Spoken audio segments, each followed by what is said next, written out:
દક્ષિણ ગુજરાતમાં છેલ્લા કેટલાય દિવસોથી અવિરત વરસાદ વરસી રહ્યો છે। ખેડૂતોની જીવાદોરી એવા ઉકાઈ ડેમની જળ સપાટી વધતા શહેરની જીવાદોરી એવી તાપી નદીના પાણી છોડાતા રાંદેર અને શિંગનપોરને જોડતો કોઝવે ઓવરફ્લો થયો। પાણી છોડવામાં આવતા તાપી નદી બંને કાંઠે વહી રહી છે। જોતા રહો ભારત ટાઈમ્સ ન્યૂઝ। પાણી છોડવામાં આવતા તાપી નદી બંને કાંઠે વહી રહી છે। કોઝવેના બંને ગેટ બંધ કરી વાહન વ્યવહાર માટે કોઝવે બંધ કરાવો। તાપી નદીના પાણી કોઝવે પરથી વહેતા રમણીય નજારો જોવા મળી રહ્યો છે। મોટી સંખ્યામાં સહેલાણીઓ કોઝવે જોવા પહોંચ્યા હોય છે।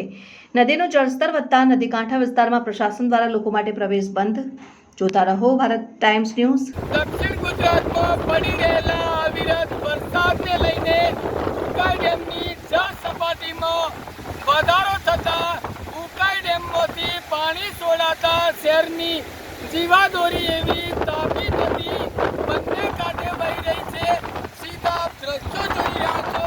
રાંદેર અને સિંગણપોરને જોડતો કોઝવે ઓવરફ્લો થઈ રહ્યો છે।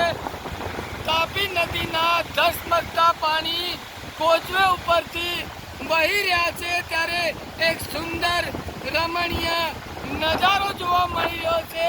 હાલમાં દક્ષિણ ગુજરાતમાં અવિરત વરસાદ પડી રહ્યો છે ત્યારે ખેડૂતોની જીવાદોરી સમા ઉકાઈ ડેમની જળ સપાટીમાં ઉત્તરોત્તર વધારો થતા આ પાણી તાપી નદીમાં ઠલવાઈ રહ્યું છે ત્યારે શહેરની જીવાદોરી એવી તાપી નદી બંને કાંઠે વહી રહી છે।